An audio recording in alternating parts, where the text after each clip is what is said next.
చెప్పినటువంటి ఆ 4 పదాలు మావి గన్ ఈరోజు అమరావతి రియల్టర్లను సైతం కూడా భయభ్రాంతులకు గురి చేస్తూ ఉన్నాయి.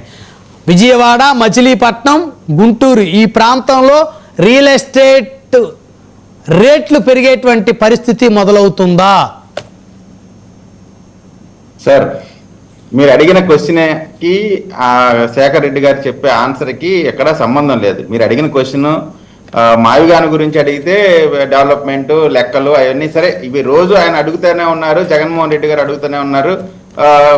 నిర్మాణాత్మకంగా ఏమన్నా సలహాలు కానీ సంప్రదింపులు కానీ ఏమన్నా ఉంటే ఒక రాష్ట్ర పార్టీ అధ్యక్షుడిగా జగన్మోహన్ రెడ్డి గారు, అసెంబ్లీలో ఒక సభ్యుడిగా, మాజీ ముఖ్యమంత్రిగా, ఆంధ్రప్రదేశ్ ప్రజలు ముఖ్యమంత్రిగా ఒక అవకాశం ఇచ్చి 5 సంవత్సరాల పాటు ముఖ్యమంత్రిగా ఉండేటువంటి అవకాశం కల్పించేటువంటి ఈ ప్రజలకి చేస్తే మంచి చేయాలి, లేదా ఏమి కాకుండా ఇంట్లో అన్నా కూర్చోవాలి. అలా కాకుండా ఎప్పుడైతే ఆంధ్రప్రదేశ్కి మంచి జరుగుతుందో, ఎప్పుడైతే ఆంధ్రప్రదేశ్కి డెవలప్మెంట్కి సంబంధించినటువంటి కార్యక్రమాలు ముందుకు వెళ్తా ఉంటాయో ఆ సమయంలో బెంగళూరు నుంచి వచ్చి ప్రెస్ మీట్ పెట్టి అందరినీ ఒక కన్ఫ్యూజన్ లో క్రియేట్ చేద్దాం అనేటువంటి ఒక ప్రయత్నం. కారణం ఏంటంటే వారు పెద్ద కన్ఫ్యూజన్ లో ఉన్నారు. అసలు ఏం చేస్తున్నాము, మన రాజకీయ పార్టీ మనుగడ ఏంటి, మనం ఏ విధంగా మళ్ళీ అధికారం రావాలో వచ్చే అవకాశమే కనబడట్లేదు.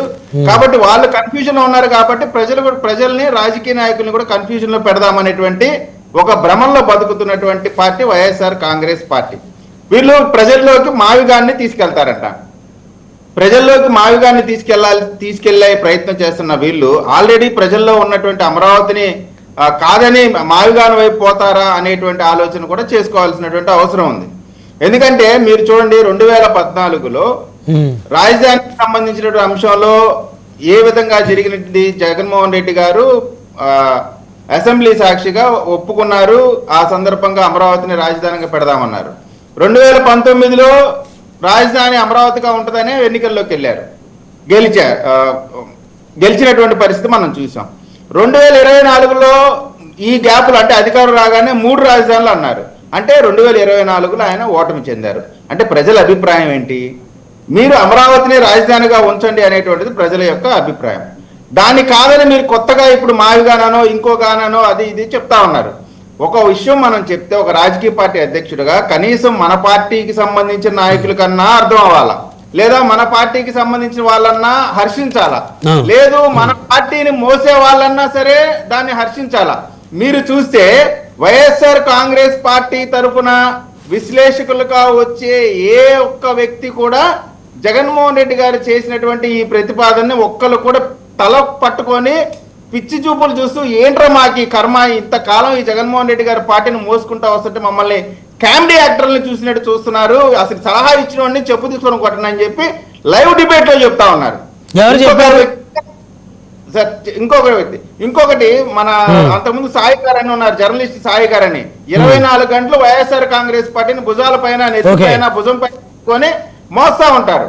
కానీ ఆయన చెప్పేటువంటి మాట చూస్తే అసలు అంటే మన పార్టీకి సంబంధించిన వాళ్ళే కాకుండా మనల్ని మోసే వాళ్ళు కూడా మనం పెట్టినటువంటి ప్రతిపాదన ఒప్పుకోకపోతే దానికి మీద వీళ్ళు ఫ్లెక్సీలు వేసుకున్నారంటే వీళ్ళ భావదారిద్ర్యం ఏ విధంగా ఉంది అనేటువంటిది స్పష్టంగా మీకు సాయి గారు అనేది కూడా వీడియో చూపిస్తానండి నెక్స్ట్ దీంట్లో.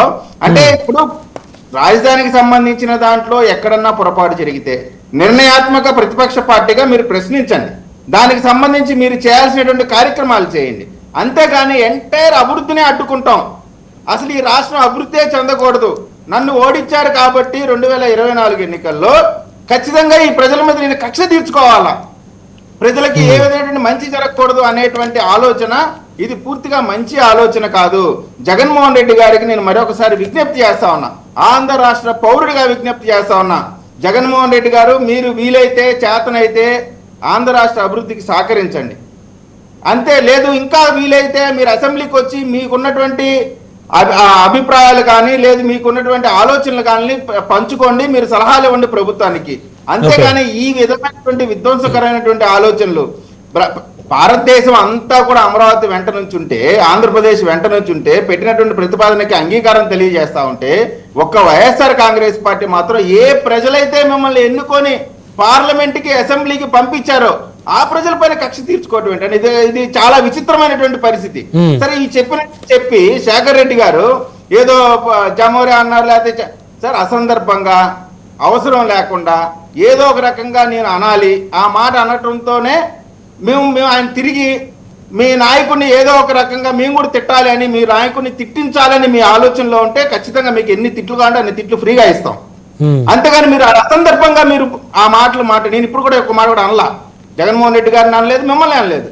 దయచేసి మాట్లాడేటప్పుడు మీరు చర్చ అందరికీ అర్థం అవ్వాలి, మీరు చెప్పిన ఉన్నప్పుడు మీరు ఆ మాట ఎక్కడో జమవరి అన్నారు దానికి దీనికి పోల్చి పెట్టి మాట్లాడితే మేము అంతకంటే అంటే మేము విజ్ఞతతో ఉన్నాం కాబట్టి మీరు ఎన్ని మాట్లాడినా మీకు పడతా ఉంది. సార్ ఒక్కటే, ఈ ఆంధ్ర రాష్ట్రంలో గత 5 సంవత్సరాలు ఇష్టం వచ్చినట్టు బూతులు తిట్టడానికి కారణం ఏంటంటే ముఖ్యమంత్రిగా జగన్మోహన్ రెడ్డి గారు ఉన్నారు. కానీ ఈ 5 సంవత్సరాలు మా పార్టీ వాళ్ళు ఎవరు వీళ్ళు మాట్లాడుతున్నటువంటి అధికారంలో లేనప్పుడు కూడా వాళ్ళు తిడుతున్నటువంటి బూతులు తిడుతున్నారు అనుకుంటున్నారు, విపరీతంగా తిడుతున్నారు. కానీ మా నాయకులు ఓర్పుగా ఉండాల్సిన పరిస్థితి ఎందుకు వచ్చిందంటే మా నాయకుడు మమ్మల్ని కూడా తీసుకెళ్లి జైల్లో పెడతారు మేము తప్పు చేస్తే. కాబట్టి వాళ్ళ నాయకుడేమో వాళ్ళని బూతులకి ప్రోత్సహించేటువంటి నాయకుడు, మా నాయకుడు మేము తప్పు చేస్తే మమ్మల్ని చట్టపరంగా శిక్షించే నాయకుడు. కాబట్టి అందువల్ల మాత్రమే వీళ్ళు రెచ్చిపోగలుగుతా ఉన్నారు. మా నాయకుడు ఒప్పుకోడు కాబట్టి వీళ్ళు రెచ్చిపోగలుగుతా ఉన్నారు. నిన్న ఆంధ్రజ్యోతికి సంబంధించిన అంశంలో ఆయన సార్ ఆంధ్రజ్యోతికి సంబంధించిన అంశంలో వీళ్ళు చాలా అందరి రీతులు చెప్తున్నారు కదా. ఎందుకు ఏబిఎన్ రాధాకృష్ణ గారి ఛానల్లో ఒక మాట ఏదో పొరపాటుగా వచ్చిందో లేదా కావాలని అన్నారు అనేటువంటి మాట వచ్చిందా లేదా పొరపాటుగా చెప్పండి, ఫస్ట్ క్లారిటీ ఇంపార్టెంట్. సార్ ఒక వార్తా కథనాన్ని ఆయన పబ్లిష్ చేశారు, దాంట్లో అభ్యంతరకరమైన మాటలు ఇబ్బందికరమైన మాటలు ఏదైనా ఉన్నాయనుకోండి, వినండి ఉన్నాయనుకోండి, చెప్తా ఉన్నాయి ఉంటే ఏం చేయాలా ఉంటే అంటే మీ మాట ప్రకారం వైఎస్ఆర్ కాంగ్రెస్ పార్టీ మాట ప్రకారమే అంబటి రాంబాబు గారి ఇష్టం వచ్చినప్పుడు బూతులు తిట్టినప్పుడు మాత్రం ఎవరు నిరసన తెలియజేయకూడదు, ఎవరు మాట్లాడకూడదు. కానీ ఒక వార్తా కథనం వస్తే మాత్రం మీరు వెళ్ళి అందరి మహిళల్ని ఏది అసలు సంబంధం లేని మహిళలందరినీ కూడా మన చంద్రబాబు నాయుడు గారు, లోకేష్ గారు, పవన్ కళ్యాణ్ గారు అందరి మహిళల గురించి మీరు మాట్లాడతారు. కానీ అమ్మ బూతులు తిట్టినటువంటి అంబటి రాంబాబు ఇంటి దగ్గరికి వెళ్ళి నిరసన తెలియజేస్తే వైఎస్ఆర్ కాంగ్రెస్ పార్టీ వాళ్ళు రెచ్చగొట్టి కాదు విజయ్ గారు అంబటి రాంబాబు గారి ఇంటి మీద జరిగింది దాడి, ఏబిఎన్ కార్యాలయం ఎదురు జరిగింది నిరసన. మరి మీరు కూడా అలా మాట్లాడితే ఇక చూసే ప్రజలు డిసైడ్ చేస్తారు మనం ఎవరు తప్పు మాట్లాడతాం ఎవరు రైట్ మాట్లాడతాం అనేది. ఇల్లు తగలబెట్టి ఇల్లు పగలగొట్టి కార్యాలయం తగలబెట్టి కార్లు తగలబెట్టిన దాన్ని దాడి అంటారు, విధ్వంసం అంటారు, దమనకాండ అంటారు.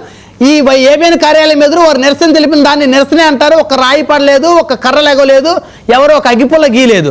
అయితే మీరు చెప్పింది తిట్టారన్నారు. కొంతమంది కార్యకర్తలు తిట్టిన మాట వాస్తవం, దాన్ని నేను ఖచ్చితంగా అంగీకరిస్తాను. మనం వాస్తవాలే మాట్లాడాలి, ఇక ప్రజలే డిసైడ్ చేస్తారు. ఇక మనం రానున్న రోజుల్లో అబద్ధాలను పూర్తిగా అన్ని పార్టీలు కట్టిపెట్టాలి. ఎవరు అబద్ధాలు మాట్లాడినా నేను వెంటనే ఇది తప్పని చెప్పేసి చెప్పడంలో ఎలాంటి వెనకడుగు కూడా వేసే పరిస్థితి లేదు. సార్ నిరసన అంటే ఏంటి?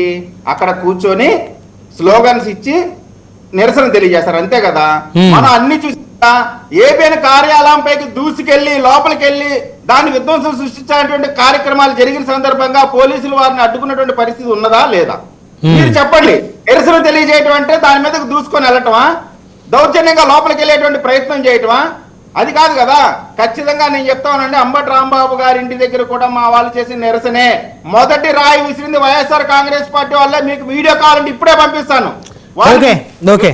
తిట్టి రెచ్చగొట్టారనేటువంటి మాట వాస్తవం.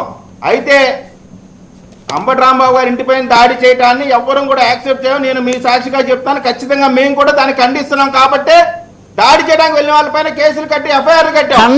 ఖండాలుగా ఖండించండి అందరూ, అన్ని పార్టీలు ఎవరైనా ఖండిత. మరి మేము చెప్తామండి, నిన్న రోజా మాట్లాడిన మాటలు కానీ లేదు ఇంకా వైఎస్ఆర్ కాంగ్రెస్ మాట్లాడినటువంటి మాటలు కానీ వాళ్ళు మాట్లాడిన మాటలన్నీ శుద్ధపూస మాటలేనా అని ఎవరన్నారు? వాళ్ళు మాట్లాడేటువంటి హక్కు ఉన్నటువంటి పార్టీ వైఎస్ఆర్ కాంగ్రెస్ పార్టీ. అసెంబ్లీలో టీవీలో కాదు, అసెంబ్లీలో మాజీ ముఖ్యమంత్రి గారు సత్యమణి గురించి మాట్లాడారు. అసలు వీళ్ళకి మాట్లాడే నైతిక అర్హత లేదు. వీళ్ళు అసలు మహిళల గురించి మాట్లాడేటువంటి కనీస స్థాయి కూడా లేదు. విజయ్ గారు ఇంకా 3-2 నిమిషాలు ఒక్క నిమిషం చెప్పండి. అరిగిపోయిన రీలు గ్రామ్ ఫోన్ రికార్డ్ ఒకటి ఉంటుంది సార్. అరిగిపోయిన గ్రామ్ ఫోన్ అదే తిప్పుతా ఉంటారు. మా ఊర్లో చిన్నప్పుడు టీ బంక్ ఉండేది. టీ బంక్ ఆడే అందులో ఒక పాట వస్తా ఉండేది, ఇదండి గాలివానలోని, అదే తిరుగుతా ఉంటుందండి.